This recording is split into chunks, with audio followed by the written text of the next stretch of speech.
ये बात उन दिनों की है जब सुधाकर स्कूल में पढ़ा करता था। सुधाकर पढ़ाई लिखाई में बहुत अच्छा था, बहुत ही ज़्यादा होनहार विद्यार्थी था और उसके टीचर्स को भी लगता था कि ये आदमी ज़िंदगी में बहुत कामयाब होगा और उसकी पढ़ाई में रुचि भी बहुत अच्छी थी। स्कूल के बाद जब स्कूल कंप्लीट हो गया तो उसने अपनी घर वालों को एक इच्छा बताई कि मैं विदेश में जाके पढ़ाई लिखाई करना चाहता हूँ। घर वाले ये जानते थे कि ये लड़का पढ़ाई लिखाई में बहुत अच्छा है और विदेश में जाके अगर पढ़ाई लिखाई करेगा तो इसका भविष्य और भी उज्जवल हो जाएगा। तो उसके घर वाले मान गए और उन्होंने जैसे तैसे पैसा इकट्ठा किया और सुधाकर को विदेश भेज दिया। अब सुधाकर ने वहाँ जाके कॉलेज से पढ़ाई लिखाई करी, उसके बाद आगे पीएचडी कर ली और उसकी बहुत अच्छी नौकरी लग गई। लेकिन विदेश में रहने के बाद उसके अहम में, उसके ईगो में बहुत बढ़ोतरी होगी। उसको लगा कि वो कितना ही समझदार है, कितना ही पढ़ा लिखा है, कितना ही टैलेंटेड है और उसके साथ के जो लोग थे वो कहीं पीछे रह गए और वो कहीं आगे निकल गया। तो इस बात का अहम उसके मन में घर कर गया। अब उसकी उम्र शादी की हो चली थी, तो उसके घर वालों ने उसके ऊपर दबाव बनाया कि तुम अब आ जाओ वापस यहाँ पे और शादी कर लो और फिर देख लो कि तुम्हें विदेश में ही रहना है कि अपने देश वापस आना है। तो उसने पहले तो ना नुकर की, कहने लगे कि मुझे जल्दी शादी नहीं करनी है, मुझे शादी करनी नहीं है, शादी करने से क्या होता है, ये मेरे ज़िंदगी में अड़चन का काम करेगी। मैं जिस ऊंचाई को छूना चाहता हूँ, ये शादी मुझे उस ऊंचाई तक पहुँचने नहीं देगी। लेकिन घर वालों के सामने उसकी एक ना चली। घर वालों ने उसको इमोशनली ब्लैकमेल करना शुरू कर दिया। अब उसके पास कोई चारा नहीं था, उसे वापस आना पड़ा और घर वालों ने उसकी शादी एक सीधी सादी गांव की लड़की के साथ कर दी। यहाँ पे लोग एक बात नहीं समझते हैं कि अगर उनको अपने बच्चे को बहुत बड़ा आदमी बनाना है तो जो उसकी वाइफ है, जो उसकी पत्नी है, वो भी उसी इंटेलेक्ट, उसी मानसिकता की, उसी बौद्धिक क्षमता की होनी चाहिए। जैसे वो कहते हैं ना कि जूता अगर साइज़, पैर के साइज़ से बड़ा हो जाए तो भी दिक्कत करता है और छोटा हो जाए तो भी दिक्कत वाली बात है। यहाँ पे एक गांव की सीधी सादी लड़की से सुधाकर की शादी कर देते हैं। अब सुधाकर के मन में इतना अहम, इतना घमंड कि वो तो बहुत ज़्यादा पढ़ने लिखने में तेज़, उसके पास इतनी अच्छी नौकरी, इतना पैसा कमाए और ये जो लड़की है इसे तो कुछ आता नहीं है, तो मॉडर्न सोसाइटी में उठने बैठने लायक ही नहीं है। तो वो उसको दिन रात ताने मारता रहता। उस तानों की वजह से वो उसको अब नापसंद करने लग गई, वो भी उससे दूरी बना के रहने लग गई।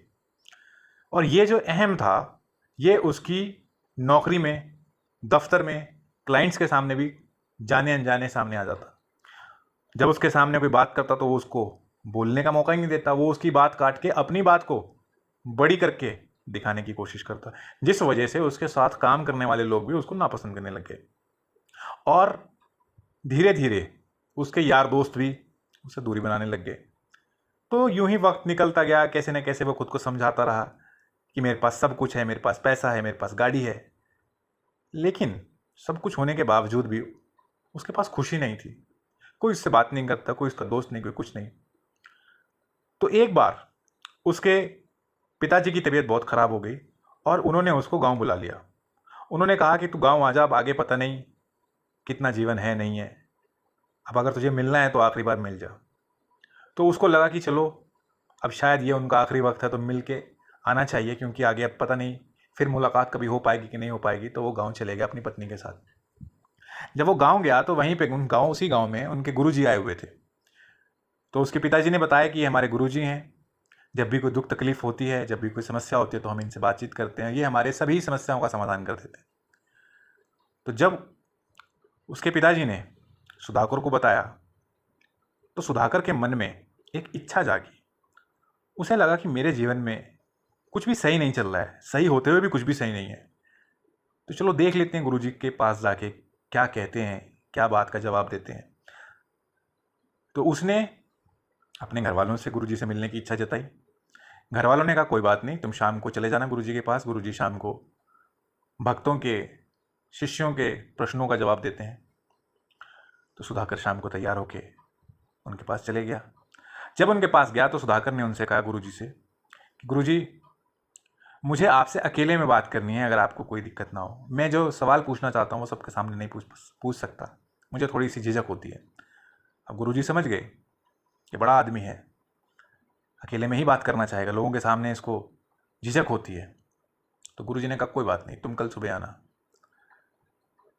तो ये बात सुन के सुधाकर चले गया। अब वह सुबह सुबह आया। सुबह सुबह गुरुजी खाली थे, उन्होंने बुलाया इस वजह से था क्योंकि वो खाली होते हैं। तो गुरुजी ने सुधाकर को देखा और गुरुजी ने बोला कि बताओ सुधाकर, अब क्या पूछना चाहते हो?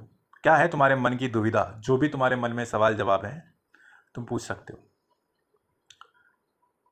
तो सुधाकर गुरुजी की तरफ देखते हुए बोला, गुरुजी यूं तो मेरे पास सब कुछ है, मेरे पास किसी चीज़ की कोई कमी नहीं है। मेरे पास अच्छी नौकरी है, अच्छा पैसा है, मेरी शादी हो चुकी है, मुझे किसी भी तरीके से कोई कष्ट नहीं है। लेकिन उसके बावजूद भी मैं बहुत दुखी हूँ।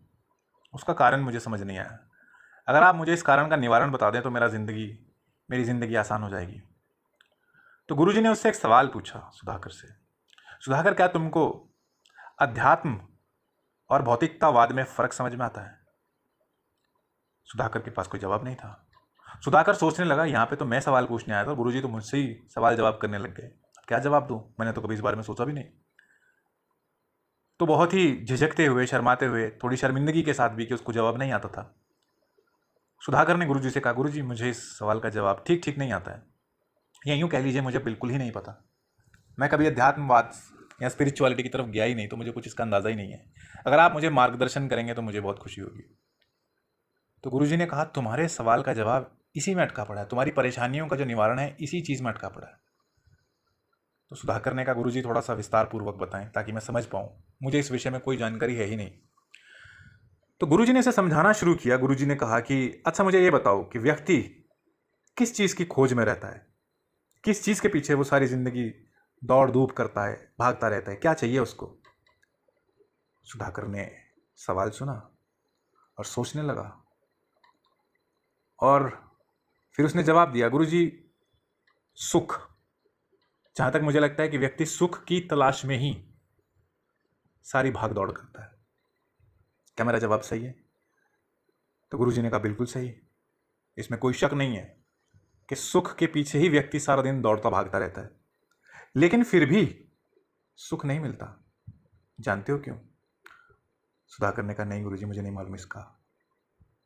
तो गुरुजी ने कहा, वो इस वजह से क्योंकि जो सुख है वो एक मन की अवस्था है और व्यक्ति मन को नहीं समझता, इसीलिए वो सुख होते हुए भी सुखी नहीं होता। सुधाकर बोला, गुरुजी मुझे समझ नहीं आया आप क्या कहना चाहते हो, थोड़ा सरल शब्दों में बताओ। तो गुरुजी ने उसे समझाया कि देखो सरल शब्दों में बताते हैं तुमको, बात सीधी सी ये है कि जो भौतिकतावाद है उसमें आदमी सुख की तलाश बाहर करता है, और जो अध्यात्म है उसमें वो सुख अंदर खोजता है, अपने भीतर खोजता है। सुधाकर थोड़ा सा हैरान परेशान हुआ कि ये कैसा सुख है जो अंदर और बाहर, इसमें फ़र्क क्या है, इस सुख में भेद क्या है? तो गुरुजी ने बोला, देखो इस सुख में भेद ये है कि जहाँ तो व्यक्ति बाहरी चीज़ों से खुद को सुखी बनाने की कोशिश करता है वो भौतिकतावाद है, और जहाँ पे व्यक्ति अपने अंदर के जो भावनाएं हैं, जो मन है, उस पर नियंत्रण करने की कोशिश करता है और उसके द्वारा जो सुख हासिल होता है वो आध्यात्मिक सुख या आध्यात्मिक रास्ते के द्वारा अर्जित किया हुआ सुख है। तो सुधाकर बोला, इसमें फ़र्क और कौन सा सुख ज़्यादा बेहतर है? तो गुरुजी ने समझाया कि देखो हमारा सुख दुख को जो नापने का यंत्र है वो कौन है, क्या है? सुधाकर ने कहा, क्या है? तो गुरुजी ने बोला कि वो हमारा मन है। अगर हमारा मन खुश है तो हम सुखी महसूस करते हैं, और अगर हमारा मन दुखी है तो हम दुखी महसूस करते हैं। तो हमारे सुख और दुख का जो नापने का यंत्र है वो हमारा मन है। और मन क्या बाहर है कि अंदर है? मन तो हमारे अंदर है। तो कहने का मतलब यहाँ पे ये है कि जब लोग सुख की खोज बाहर करते हैं, भौतिकतावाद में करते हैं, तो वो ये चूक जाते हैं इस बात से कि हमारे भौतिकतावाद में सुख नहीं छिपा है। वो ज़रूरी है, शरीर के सुख के लिए वो ज़रूरी है। अगर मान लो गर्मियों के दिन में तुम बैठे हो और तुम्हारे घर में बिजली नहीं आ रही तो तुम्हें बहुत पसीना आएगा, तुम्हें अगर सोने की कोशिश करोगे तो तुम सो नहीं पाओगे क्योंकि पसीने की वजह से, गर्मी की वजह से। तो वो ज़रूरी है, लेकिन क्या उसकी वजह से तुम खुश हो जाओगे? क्या तुम्हारा मन प्रसन्न हो जाएगा? हो सकता है कुछ वक्त के लिए, लेकिन लंबे समय के लिए नहीं।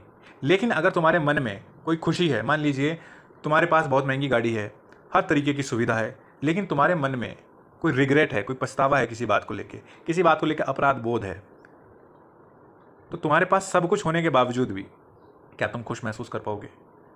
तो सुधाकर ने कहा, बिल्कुल भी नहीं।